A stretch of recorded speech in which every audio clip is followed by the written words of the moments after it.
I'm Jasmine Anderson. A deadly fire in West Islip killed two brothers over the weekend. Here's video from the fire on Udall Road early Saturday morning. Officials say 24-year-old Matthew Creamer and 16-year-old Kyle Dilligame were found dead inside. Their parents were taken to the hospital. Family and friends came by the house to pay their respects. People did love Matt, and all we could do is give the blessings to his family and everybody that are around him. You know, it is a tough thing. It's not something that you can get over overnight, you know. Police say the cause of the fire is not criminal. Only in Newsday, local firearms instructors and law enforcement agencies say more Jewish people are applying for pistol licenses on Long Island. This is in the wake of the deadly attack on Israel. Police department data shows pistol applications more than doubled 2 weeks after the attacks compared to the 2 weeks prior. A certified instructor tells Newsday she's been getting a lot of requests for concealed carry permits. Long Islanders gathered to show solidarity last night.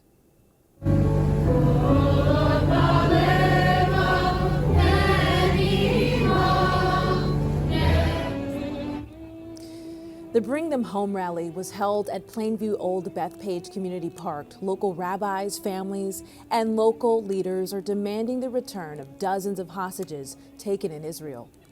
The Bring Them Home Now rally and prayer vigil unites us in prayer for all Jewish people in Israel, in America, right here in Plainview and across our town and county. Yeah. Authorities say over 9,700 Palestinians and 1,400 people in Israel are dead, including many civilians. Only in Newsday, the East River Tunnels project is getting $1.3 billion in federal funding. Senator Chuck Schumer says this will cover roughly the entire cost of the project. The tunnels are used by the LIRR and other railroads and was damaged by Hurricane Sandy. The work is expected to start next year. Only in Newsday, nursing schools are turning away qualified applicants due to an instructor shortage. A national study finds that over 78,000 applicants were rejected by nursing schools last year. Deans of 10 Long Island nursing programs say they have a hard time finding faculty. The New York Giants lost to the Las Vegas Raiders in Sunday's game with a final score of 30-6. Break. We're going to keep an eye on him on 2nd and 18, and down he goes, and he's grabbing his right knee again. You hate to see this. Quarterback Daniel Jones injured his knee. This after Jones was out for 3 games due to a neck injury. The Giants take on the Cowboys next Sunday. Checking out your hyperlocal forecast, a pretty mild day. Nothing like we saw this past weekend. Mostly cloudy today, highs around 55 degrees. Tonight we drop down to the 40s. Tomorrow, we warm up, highs around 67 for Election Day. So get out to the polls and vote. A look at your 7-day forecast coming up.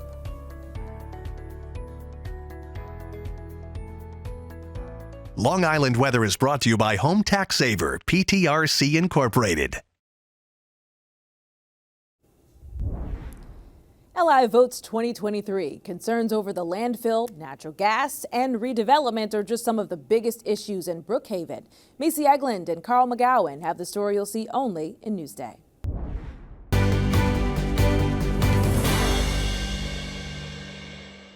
We are taking a closer look at the issues voters are really focused on as we get closer to Election Day. Carl McGowan is our Town of Brookhaven reporter. We know a big talking point in Brookhaven is the landfill, especially following Newsday's investigative report on that. One way or another, Brookhaven is going to have a new supervisor come January, and whoever that person is going to inherit a couple of pretty big complex issues, and probably by far the biggest is the landfill, which is like Long Island's 800-pound gazilla of an issue. The current administration has said it plans to start closing the landfill at the end of next year. The next supervisor is going to have to decide whether to continue with that schedule or adopt a different plan. Sounds like some redevelopment projects and revitalization projects in the works are also of concern to some residents. What's the latest on that? So there are several revitalization projects that are already underway, mostly in the planning stages. There aren't any shovels on the ground yet.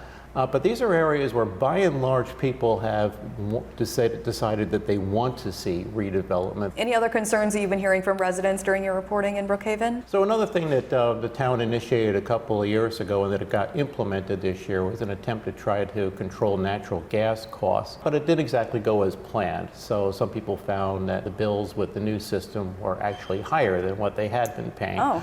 So the next supervisor is probably going to want to take a look at that and decide whether to continue or try something else. All right. Thank you, Carl.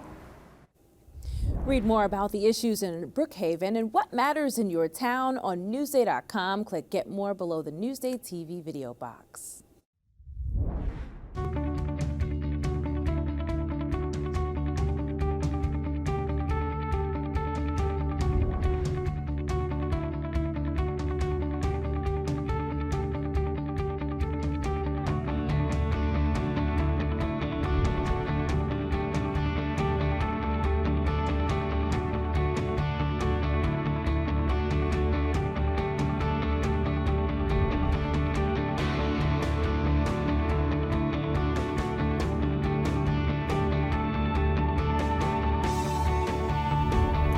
A new shop for those with and without a green thumb in Wading River. Elisa DiStefano has a story you'll see only in Newsday.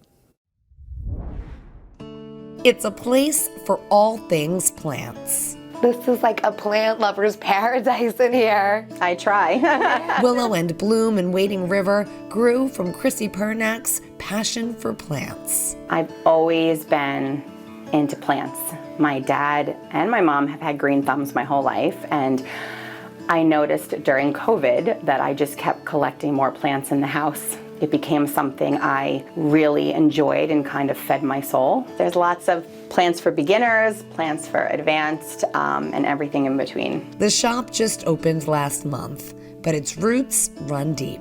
When my nanny had passed away in 1996, my dad had acquired some plants from her funeral, but also some that she had had before she had passed away. And those plants are still in the store. Kind of did spark a little bit of the passion of what Willow and Bloom is now. You could come take a piece for free or bring in your old plant to be repotted.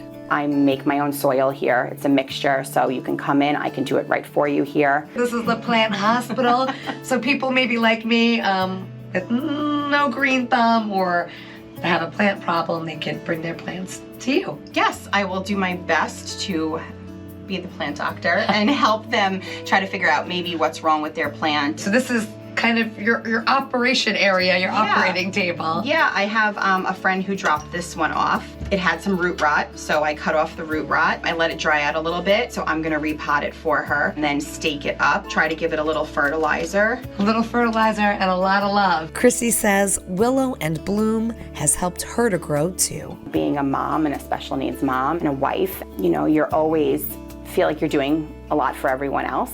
I felt like for a while I lost myself, and I feel like this is giving me back something just for myself. I felt like I was blooming and blossoming, and I felt like that had to be a part of something. Elisa DiStefano, Newsday TV. Read more about Willow and Bloom on Newsday.com. Click Get More below the Newsday TV video box. Newsday has complete coverage of the races affecting Long Island with regular updates from Newsday TV's state-of-the-art studio and interactive voter's guide to all races in Nassau and Suffolk counties. Your source for election coverage is newsday.com/LIVotes. I'm Jasmine Anderson. Thank you so much for watching. We'll leave you with a look at your hyperlocal 7-day forecast.